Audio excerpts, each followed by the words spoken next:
E a gente te conta agora que o nosso âncora, Fernando Nakagawa, entrevistou Tony Kui, presidente das operações internacionais da Keeta, o aplicativo chinês de delivery que chega em São Paulo agora em dezembro. Tony Kui falou da concorrência no setor e das acusações de espionagem e de roubo de dados. E ele também destacou os diferenciais da empresa, como as tecnologias usadas para reduzir o tempo de entrega ao consumidor. Vamos ver? A gente está aqui no CNN Money com o Tony Chu, que é o presidente das operações internacionais da Keeta no mundo e por isso ele também responde às operações no Brasil. Tony, thank you so much to stay with us here in CNN Brazil. To start our conversation, tell me details on your plan to start in São Paulo. And how do you respond to the allegations of your competitors on theft of data and espionage? Okay, muito prazer, Fernando. Thank you for having me here. So we arrived in Brazil in May earlier this year, and we launched Santos. We prepared for 6 months and launched Santos on October 30th. So our operation is very, very good. I think so far it's the best launch in the Keeta history.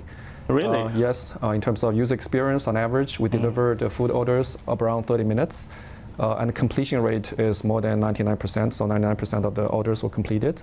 And on-time rate is more than 90%, so which means that we have very good services. And the number of restaurants grew 60% in Santos on our platform. So today there are 1,600 restaurants operate on Keeta in Santos. And our rider also increased a lot. There are 1,400 riders now registered on Keeta in Santos. And every day there are almost 1,000 riders make at least one delivery on Keeta. And our plan for São Paulo is to launch on December 1st. Yeah. So that will be Monday next week. And we are very excited about that launch. And why, you tell me, the Santos operation is good, very good in terms of the model internationally, but you have some protests there of drivers, of riders. Why? Based on our understanding, it's a small group of riders who have some questions about our fees, our management rules, and it's a very small group of people. And we communicated to them, we communicated to the rider union, and so far there's no more test, no more protest. And what do you have to say on this allegation of your competitions on espionage and data thief? Yeah. What do you have to say on that? So far, we have not received any investigation from any company about Keeta's behaviors. But in Santos, we have noticed some espionage behaviors from other companies towards Keeta. So the second day of our launch, I think almost around 8 restaurants, they receive a group of maybe 10 people pretending that they're Keeta employees. Yeah. And they look at our management systems, they look at the order numbers, they look at some detailed information about orders, and some of them even shut down the Keeta system on our restaurant premise. Yeah, so we have filed a report to the local police, and they're investigating right now.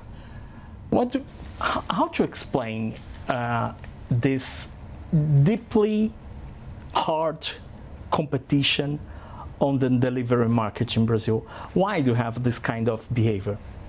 Yeah, I think this market, first of all, it's very large, right? I think all the players think there's good opportunities, right? So that's why many players enter in the market. And two is, I think it's just super competitive.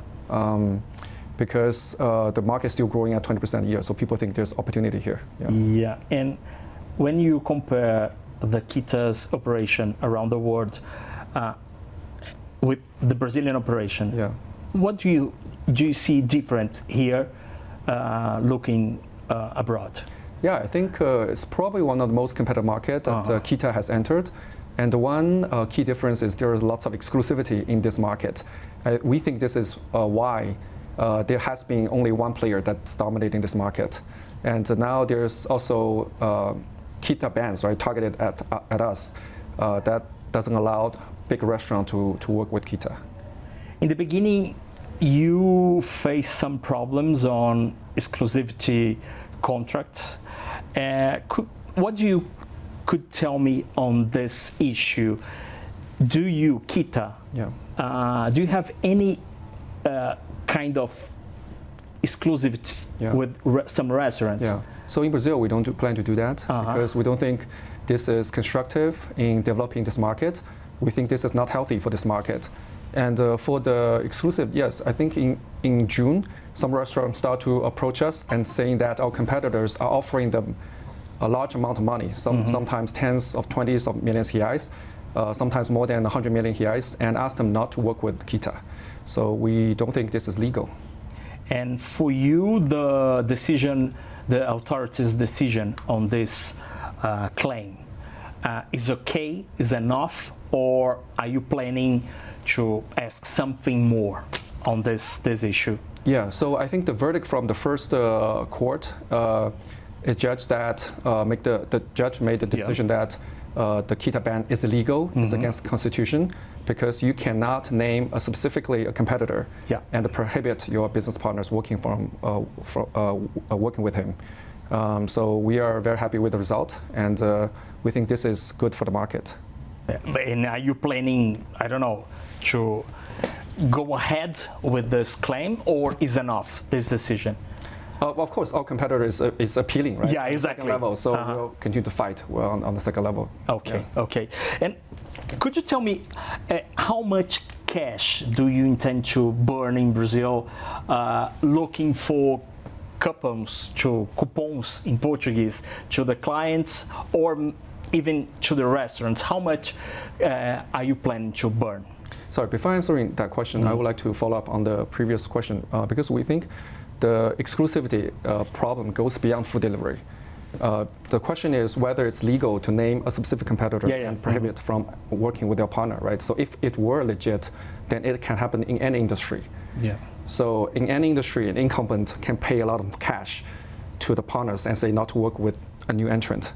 I know that when CNN joined Brazil 5 years ago, right? Imagine if a TV channel pay a lot of cash to cable operators and tell them not to work with CNN. We don't think this is legit.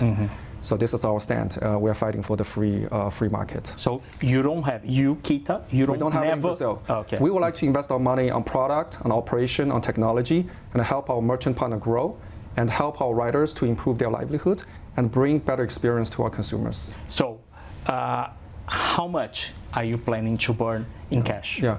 So our plan is to, when President Lula visits China in May, so we signed an investment memo, and we promised to make an investment of 5.6 billion reais in Brazil in the next 5 years. $1 billion US dollars, yes.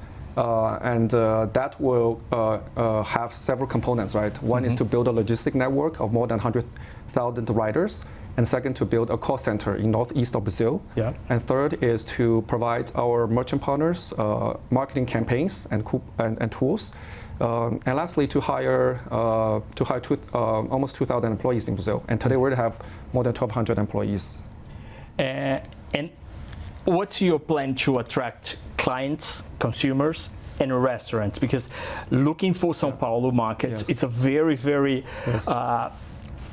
busy market, and how to get clients and restaurants for Keeta? Yeah, so for consumers, when we look at, because we now operate in China, Saudi Arabia, UAE, and Brazil, we found that consumers across the globe need similar things when it comes to food delivery. They want most reliable and fast delivery.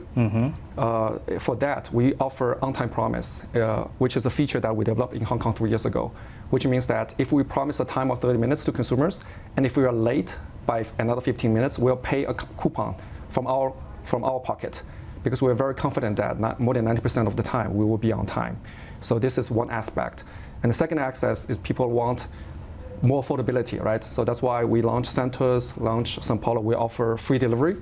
And when we launch São Paulo, we offer new users 200 reais coupon package. And lastly, people want more selections, right? People want as many restaurants as possible on the platform. So that's why we are launching a new product called intermediary services. Because in Brazil, there's so many restaurants, we cannot partner with all the restaurants, right? And there are some exclusivity issues.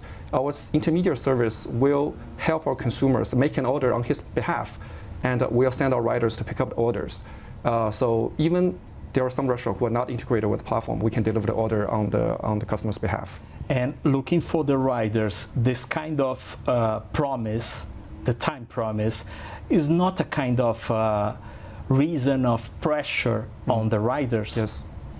So it's not a good point for the riders, yeah? So when you look at the data, right, so we deliver on average 30 minutes.